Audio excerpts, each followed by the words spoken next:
And so it's a very long story of the reunification of the family. And there's a lot of play. We noted last week a lot of play going on by Joseph throwing hints at his brothers as he's manipulating the whole process. And you'll recall that Joseph recognized his brothers immediately the first time they came down and sent them back with their money returned in their sacks of food and grain. Uh, they were puzzled by all of that. And then when he said he accused them of spying in order to get information from them that he already knew, and therefore learned about their old father and their little brother. And of course, remember the little brother who was not with them is the only full brother of Joseph. And other hints that I pointed out last week that we had previously had was they were puzzled when Joseph seated them at that table in birth order. And they wondered at that, but a lot of things that they didn't catch on to. Last week, I pointed out also that the language that Joseph uses is aliyah and yeridah. And Joseph says to them, not go to your father, go to Canaan, but says go up to Canaan. And doesn't say come back, but says come down. We don't know, I don't know, maybe somebody knows. Of course, we think now that Aliyah is whenever you go from anywhere to Israel, you're always going up. And Yerida is whenever you're going from Israel to any place else, you're going down. And we now, of course, understand that as being a spiritual statement. If you go from the Dead Sea, the lowest point on earth, to the Himalayas, the highest points on the earth, you're still going down. If you go from Mount Washington in New England to the Tel Aviv, you're still going up. But keeping in mind that Israel is to the north of Egypt, and Israel, especially Canaan, is up in the mountains, and Egypt is down at sea level and at the Nile Delta at the river. Going up from Egypt to Israel is going north. And people who are north hemisphere centric generally talk about going north is going up and going south is going down. Of course, unless you're going to Maine, in which case you're going down east. But was that what they meant when they said going up and going down was going north and going south? And geographically, of course, Canaan is up and Nile, Egypt is down geographically. So are these going up and going down terms from traveling between Egypt and Canaan geographic, or are they at this point still in the biblical narrative spiritual? And of course, I don't think there's any way of knowing that, but these could have been simple statements because they're not dealing with Babylonia, they're not dealing with northern Lebanon, they're going back and forth between Canaan and Egypt, and therefore going up and going down could be geographic, not spiritual, but we now do it as spiritual. To that end, therefore, we're now at the point where Benjamin has been manipulated to be seen as the one who stole the royal goblet. And they were brought back to Egypt with the money in their sacks and the royal goblet in Benjamin's sacks. And the story now here, because we're in the Y story, this is really more of a Judah story. It certainly is Joseph's story. It can't help but be.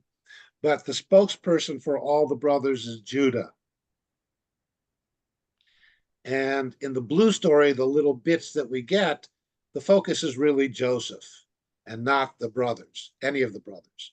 So Judah is the one who is pleading on the behalf of his little half-brother Benjamin, and has to go through this whole convoluted, you said to us and we said to you and we told you and you told us. And so we're still in the midst of this chapter long, and we've been doing only 7 or 8 or 9 verses at a time, this chapter long dialogue between Judah and Joseph about you told us and we told you and you said we couldn't come back and we said and you said we had to come back with him and we said this to our father.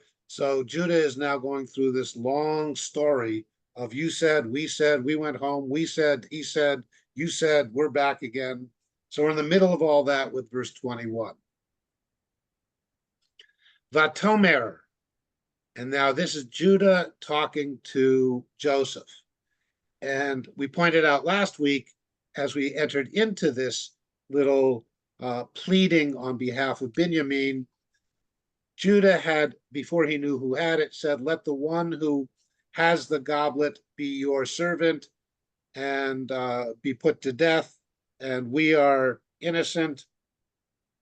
And then when it's Benjamin, suddenly Judah has the chutzpah to walk up to this Egyptian overlord and speak to him and says, let me talk in your ear. Let me have a little private conversation with you, pointing out again last week that way back at the beginning of this whole thing, it seemed that Joseph was talking Egyptian through an interpreter to the brothers who were talking Canaanite or Hebrew or whatever they were talking.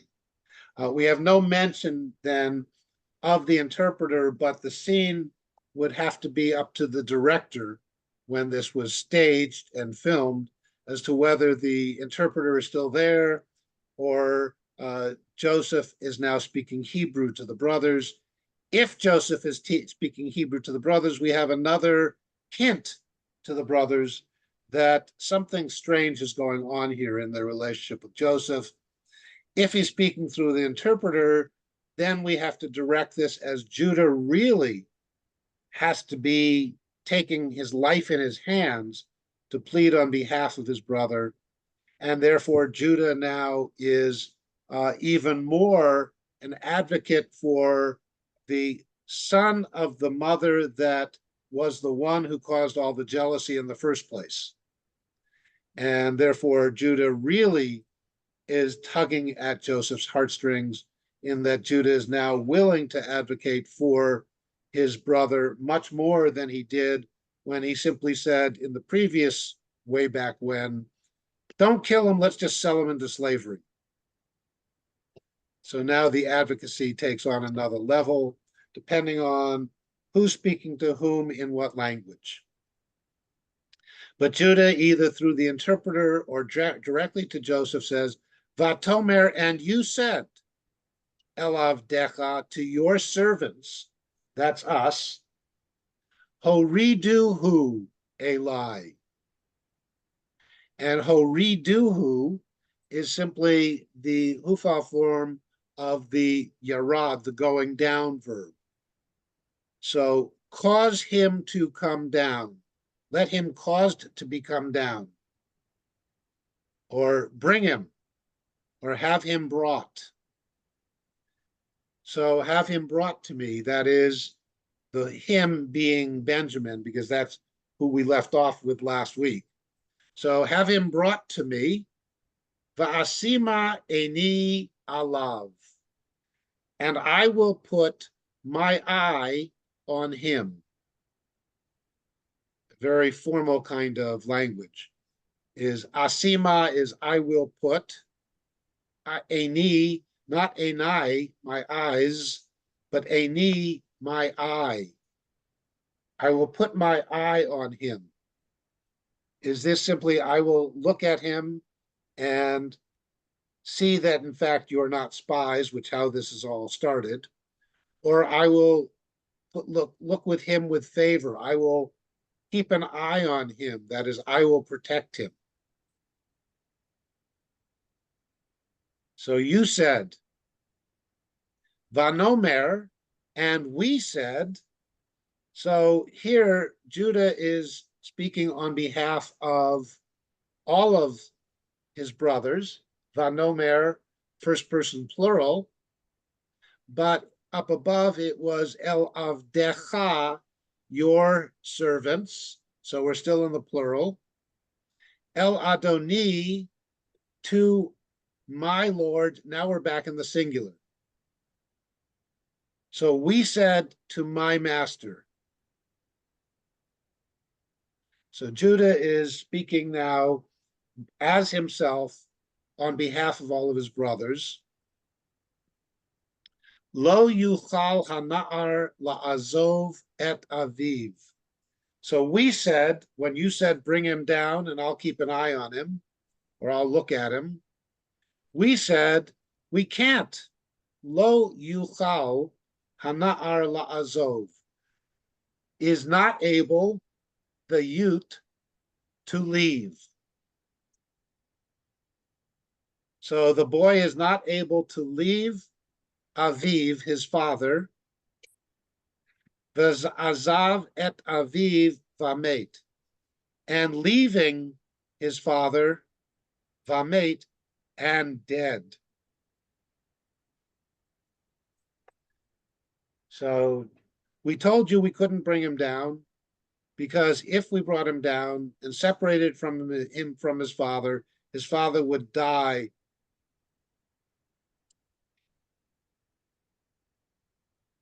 Vatomer, and you said, El Avadecha, to your servants, Im lo yered, if not come down, Achichem, your brother, speaking in the plural, Hakaton, the little one, Itchem, with you in the plural, Lo tosifu lirot panai.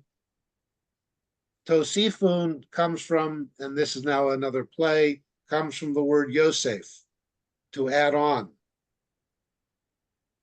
Lo tosifun lirot panai, you will not be able to add on to see my face. So this is, you will no longer be able to see my face.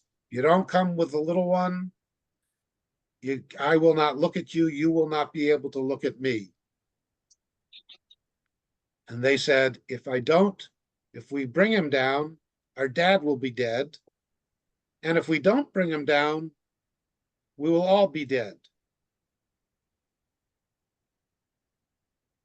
So Judah is pleading that there was not a lot of choice in this situation. If we don't come get food, we'll die from the famine. If we do come get food without him, you will put us to death before you even see us. And if we bring him, our father will die.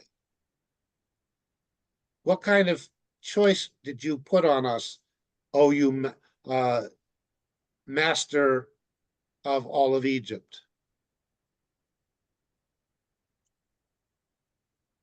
24, Vayehi ki alinu el avdecha avi.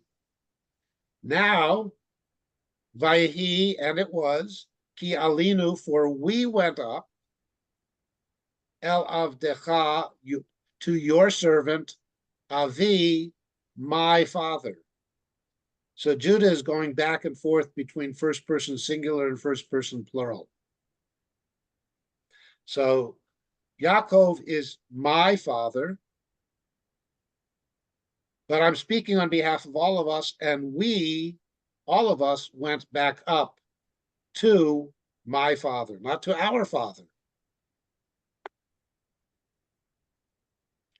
V'nagedlo, and now we're back to plural, and we told to him, et divrei Adoni, we told to him the words of my master. So we went back up and we reported to our father everything that you said to us when we were down here the first time. Now, Judah is standing in front of, face to face, speaking in the ear, direct contact or semi-direct contact through the interpreter. but certainly in a position that one would not do as a servant to a master, which he keeps saying, we're your servants, you're our master. And he's telling him the entire story that he, Joseph, already knows, because Joseph is the one who set it up in the first place. So is this whole biblical passage dramatic tension, setting Judah up as being a completely new character from his old self, or certainly a much matured character from his old self? Is this an oratorical device to remind everybody who had fallen asleep 2 chapters earlier when they were listening to the saga, and now bring them back up to speed? Was this a serialized docudrama, and they hadn't heard the previous story since the previous run of the series, which was, of course, a season ago? So now this is the recap of the old season. We have lots of ways we can deal with this if we want. 25. Vayomer Avinu. Now all of a sudden he's our father. Whereas in the previous part of the dialogue, he was my father. So Vayomer Avinu, our father, said, Shuvu, return, all of you. Shivru lanu ma'at ochel, purchase for us a little food. So they've run out of the food from the first visit down.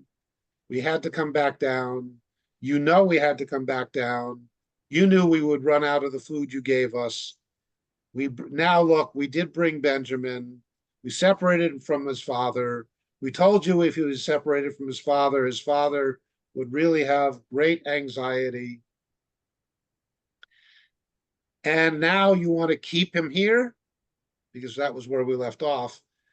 Joseph had said, I will only keep as my personal servant the one who stole the goblet, and the rest of you can go home. And Judah is saying, we can't go home without our brother. Look what it will do to our father. My father, our father. And he says, verse 26,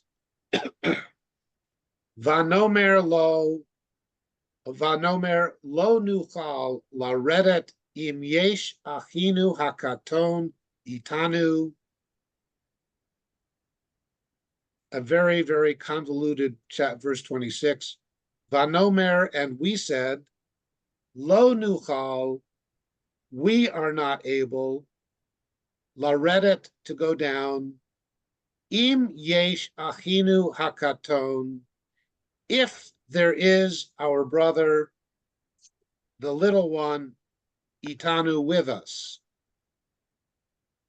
So here the im probably would better be translated into English as unless. But we actually have a Hebrew word for unless, which is pen. But if it was if, then we would have expected it to be im ein achinu hakaton, if there is not our brother with us. That is, we are not able to go down if our brother is not with us, would be of the expected sentence. Or we are not able to go down unless our brother is with us, if there is our brother with us. But here it says, we are not able to go down if there is our brother, the little one, with us.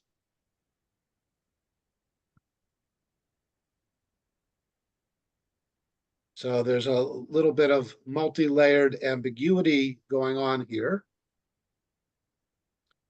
V'yaradnu, and we went down, ki lo nuchal lirot Pnei Ha'ish. So this is now, he's saying to their father, Dad, we have to bring him with us, because if we go down without him, we are not able to see the face of the man. So the man, Yosef. And if we can't see the face of the man, that is, if we cannot appear before him, lirot pnei ha'ish, to appear before the man would be the idiomatic way of reading that. Explaining to the father why they had to bring Benjamin with them. V'achinu hakaton einenu itanu. If our brother, the little one, is not with us. So this is a long tale. What does the word nuchal mean? Nuchal, we are not able. Yachol is able. Nuchal, we are not able. We had it in lo yuchal, now we have lo nuchal. So we are not able to go down. Most translations would do something along the lines of unless our brother, the little one, is with us, or if our brother, the little one, is not with us. But the Hebrew is if there is our brother with us.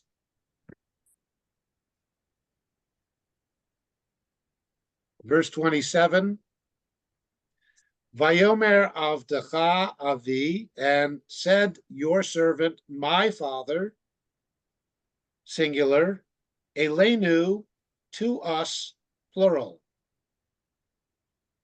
My father said to us.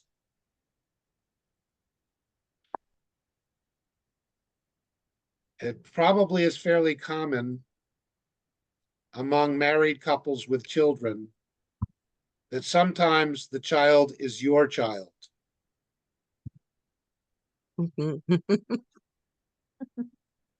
Sometimes it's my child.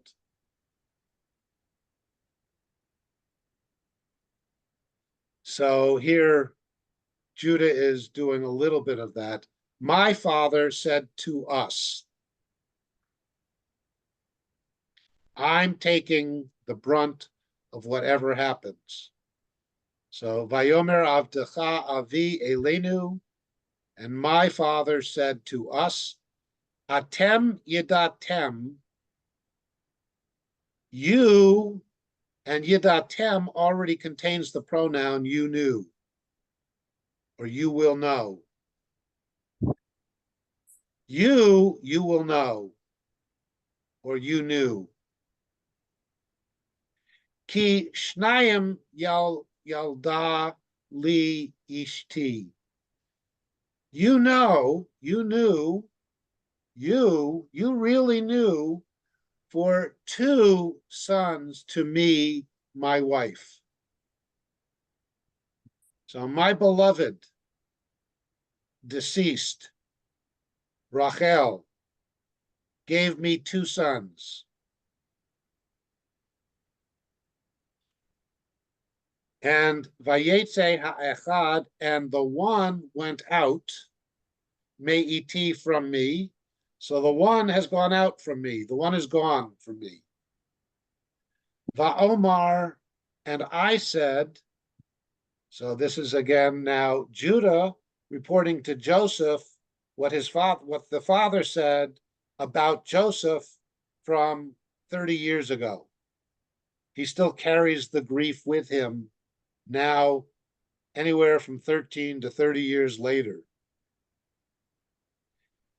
Dad said, you guys want to take Benjamin away, and you know full well that my beloved Rachel gave me 2 boys and one is gone, and now you want to take the other one away? But he doesn't say it that way. He says it in 4 verses. Vayetze ha'echad, verse 28, me'iti, the one went out from me, va'omer, And I said, Ach, tarof toraf. Oh, but he has in tearing been torn. Tarof, by the way, is the word we get trefa from. Ah, Trefa doesn't mean not kosher, biblically. Trefa is an edible animal that cannot be eaten because it has been torn apart by wild beasts. You can't eat roadkill even if it's a kosher animal. So if you run into a deer, it's no longer kosher. You have the remains of a deer after a mountain lion has gotten to it. It's no longer a wild carnivore has eaten its throat out. It's no longer kosher venison. So my boy, the one, Ach Tarof Toraf, as far as I know, he was torn apart by wild beasts. It's not saying he's no longer kosher. Velo reitativ adhena, and reitiv, rainu, raiti, I saw, we saw, this is all conjugations of the verb ro'eh. Reitiv, I saw him. Lo reitiv, I not saw him. Adhena, up to here.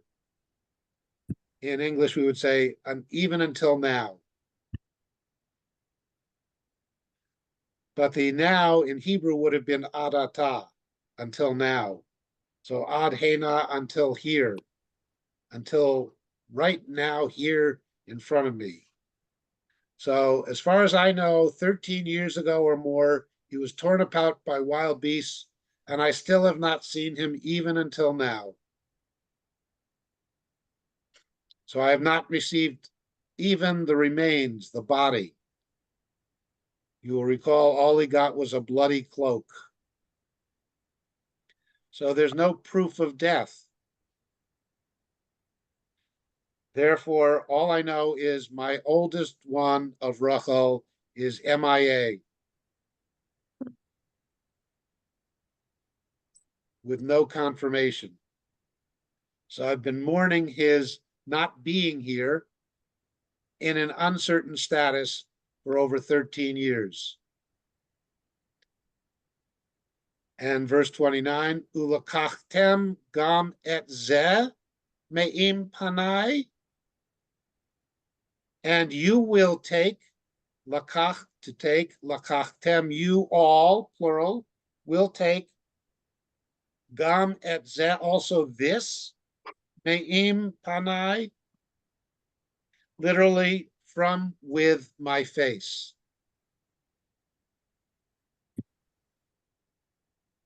Me'im panai, from before me. That construction of me'im we also have in Psalm 121. Esayinai el haharim me'ayin yavo Ezri me'im Adonai. My help is from God. Literally, my help is from with God. So where will my help come from? My help will come from with God. So is my help with God? My help is being with God. But the construction of me'im panai is a classic biblical Hebrew text of more than just from, but from being with. So my older one has been torn by wild beasts, as far as I know, but I haven't seen him or even seen his body. And now you will take this one from me. V'karahu ason. Kara is happen. Something will occur. The ason, that something is some kind of tragedy. tragedy will befall him. So last time Rachel, a boy of Rachel, went out by himself into the wilderness, he got torn apart by wild beasts. And now you're going to take this little babe in arms, this little 13-year-old boy, this little 15-year-old boy, whatever he is, because we know he was old enough to be known by 17-year-old Joseph.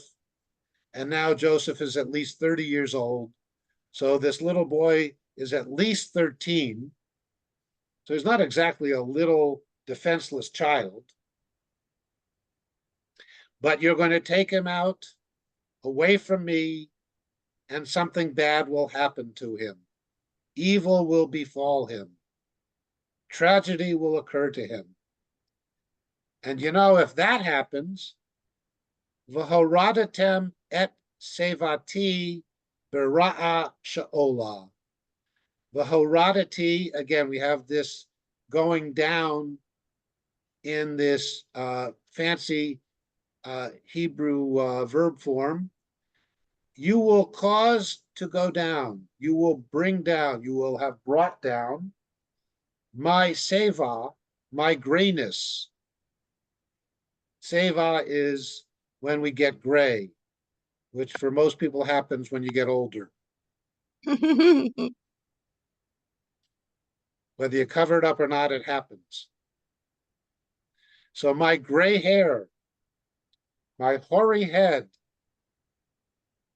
you will have brought down my gray hair, bera'a, in badness, sha'ola, towards Sheol. Sheol is the grave, the pit, the netherworld, Hades, the afterlife.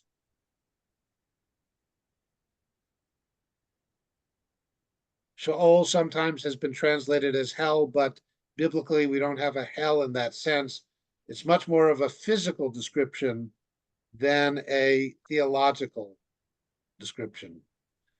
Going down to Sheol is a way of saying, I will be dead and buried. As opposed to my son, who, as far as I know, is dead, but not buried.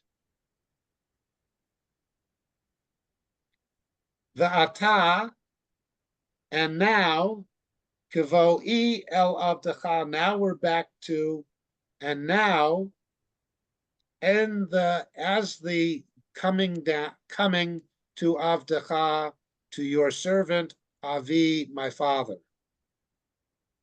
V'hana'ar einenu itanu. So this is now, in a sense, and now we are coming to your father. So this is perhaps the continuation of Jacob talking back to Judah and the sons. And now you come to me, but he's now calling Avdecha Avi. So this is Judah reporting to Joseph what Jacob said about himself. And now in the bringing or the coming to your servant, our father, the Hana'ar einenu itanu, and the youth, the young lad, is not with us. V'nafsho kshura v'nafsho. Nafsho, his soul, kshura, is tied up. V'nafsho, with his soul. So it ends this whole current dialogue at a very strange, who was talking to whom, about whom, with whom, when.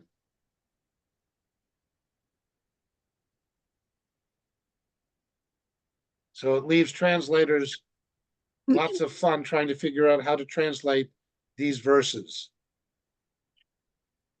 Hmm. So we'll take a break there for comments, questions, thoughts.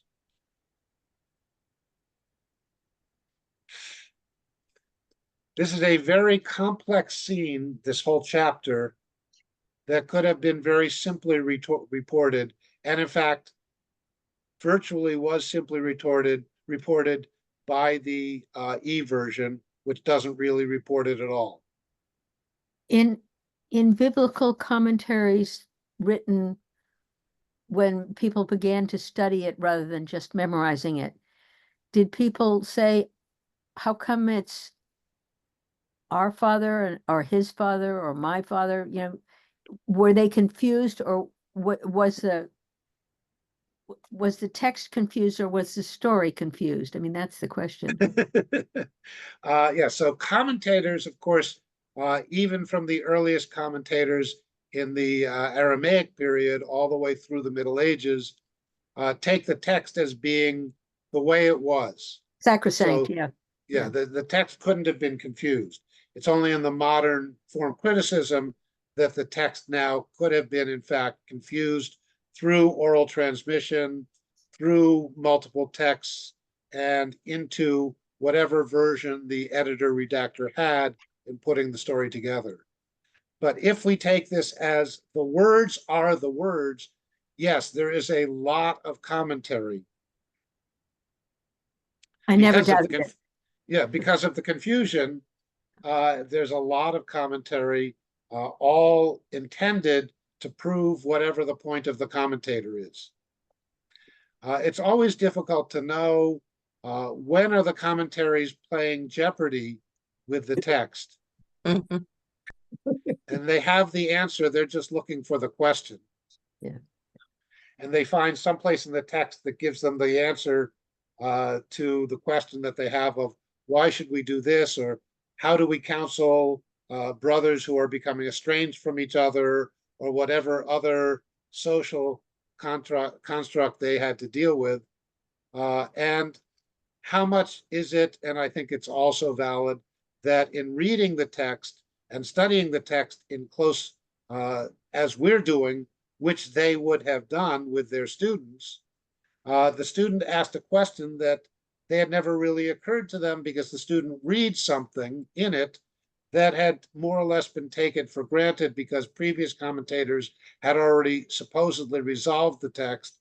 And then in reading it, somebody says, why does it say ad hina instead of ad ata? Why does it say going up and coming down? Why does it say which, when you're reading the text for even in close reading, there's a lot that you take for granted. It's often done in English where people leave out a word and then proof texters never notice that the word was left out because the mind fills things in. Right. So sometimes it could have been that a student or a teacher suddenly noticed something that they really fine that they had never really noticed before because they had filled it in their mind as they were reading it and studying it together. And therefore a new answer arises, not from a question, but a new answer arises to which there is now a question. In any case, yes, the text, yeah. Have we haven't done the E version of this yet, have we? Or- So the E version of this whole text is one line.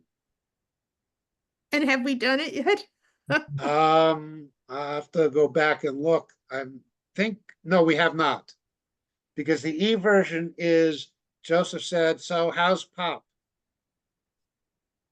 Is Dad still alive? So we haven't gotten there yet. Okay. I think about 3 or 4 weeks. And 45. there's no class next week, you said? No class next week. So I'll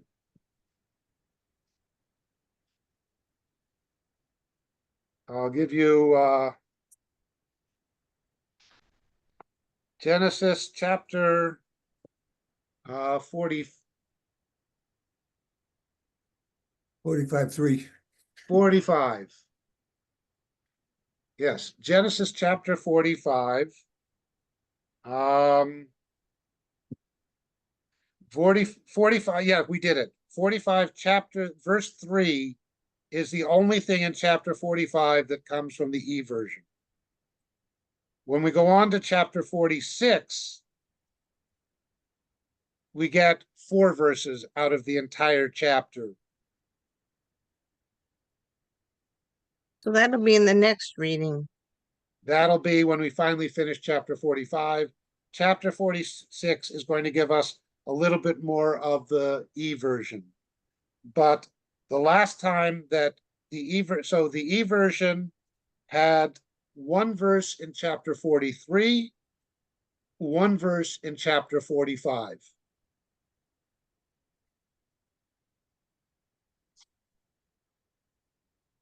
The And how- Y version has all the rest of 43, all of 44, and almost all of 45 to get to the same place, which will be chapter 46. And how long will it take us to go through the whole Joseph story? Forever. Well, and there's 4 more ever and chapters after ever. this one. And we go through we go through chapter 50 for Genesis, but the last chapters of Genesis, Jacob is now in Egypt, and so it's going to be Jacob and his sons as opposed to Joseph and his brothers.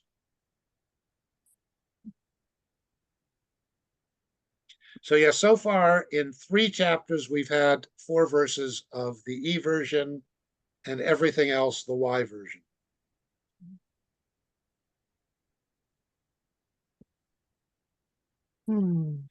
We don't know, again, if there was more E version that the editor simply left out because it sounded so much like the Y version, and it's written now in the Southern Kingdom in the control of much more of the Y, that the E people would not have noticed it missing or could not have complained about it being missing.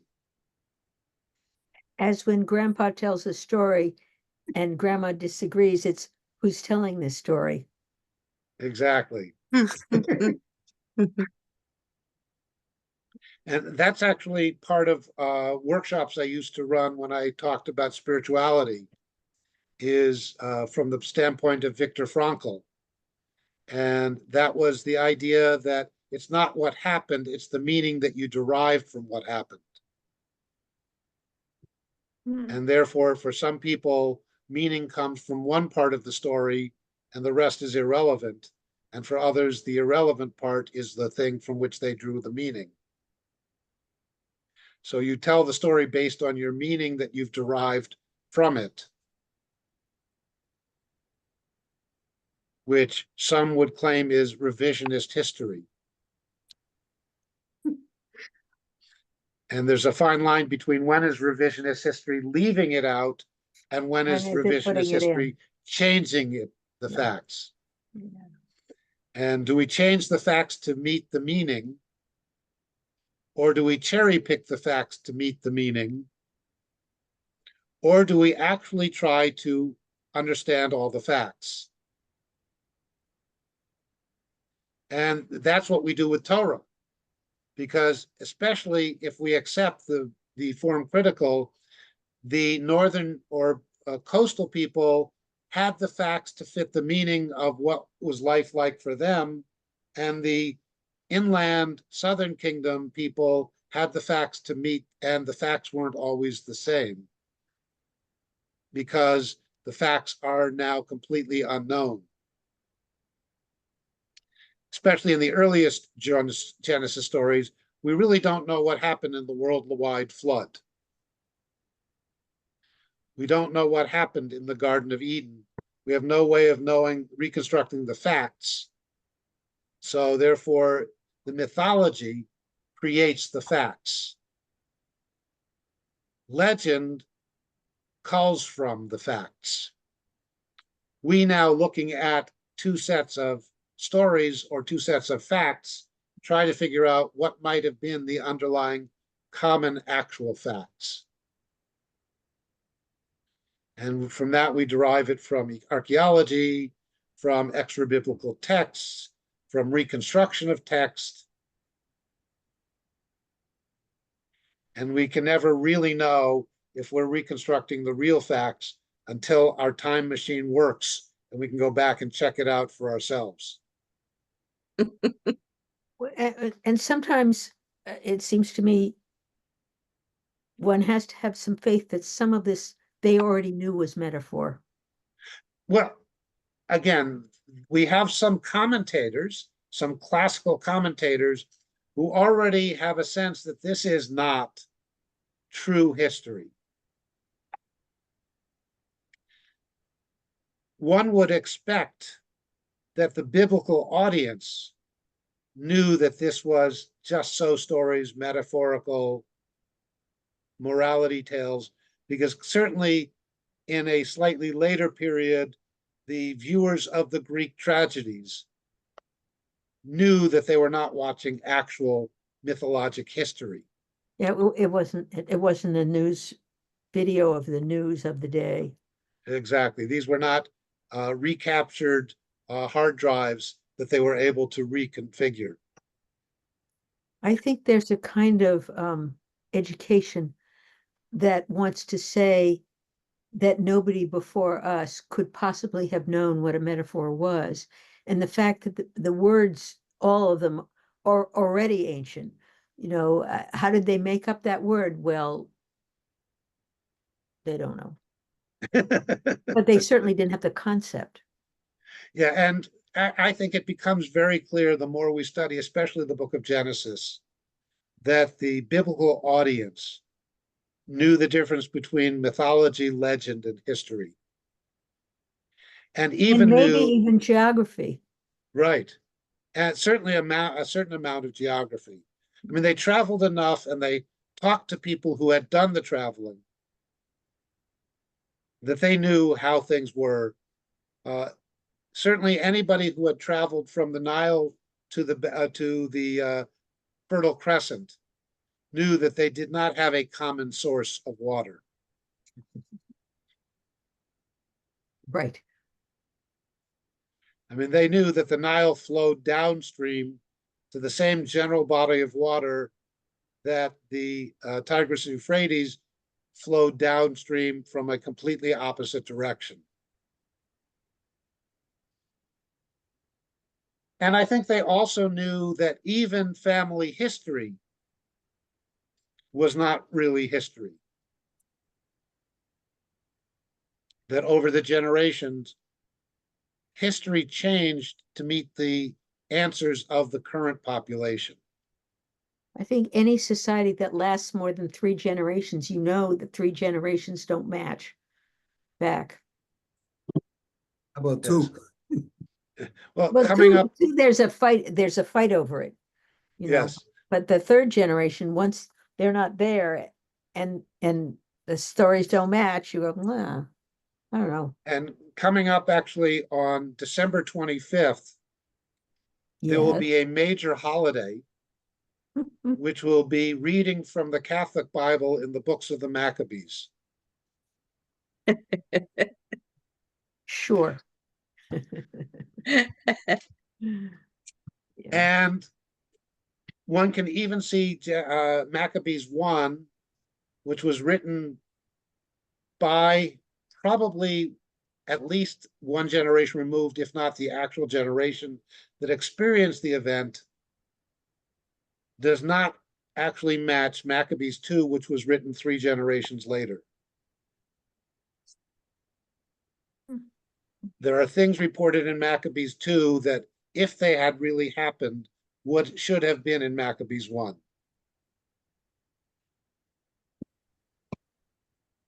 So why did they remove Maccabees from the Christian Bible? For my bad. Well, that's good old Marty, Oh, okay. Martin Luther. Oh, yeah. Martin Luther. Then let's get it. Let's make a consistent story, not from foreigners.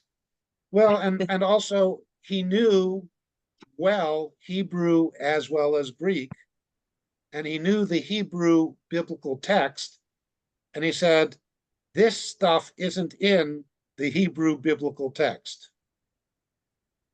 You, Catholic Church, with whom he wanted to have a bone to pick, found as many bones as he could to pick. I mean, indulgences wasn't enough. Selling, politicizing the church wasn't enough for him. He wanted to go back and argue theologically. I mean, I can't know. He didn't tell me. But I think his complaints were extensive because he wanted as much fodder as he could. Mm. And one of the easy fodders was the rabbis said these books, Maccabees, Judith, Tobit, all of the apocryphal stuff, doesn't need to be there to prove that we can go from Genesis to Revelation.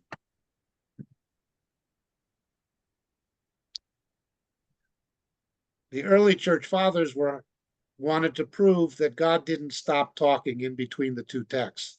There was no such thing as an intertestamental period. By Martin Luther, they don't really care about the validity of an intertestamental period. And I think some scholars wanted to make Martin Luther bad, not wrong. Of course. How could it happen?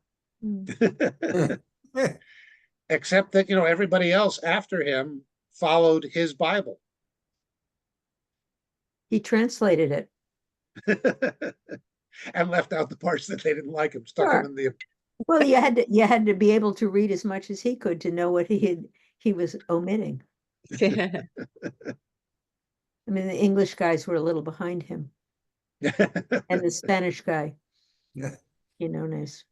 And probably the first printed text anyway said, what? You've got another whole bunch of things you wanted to print? You know how expensive print is? It's very, very difficult work. Yes. Yeah, you don't need it there. You got a great scholar said you don't need it there. Good.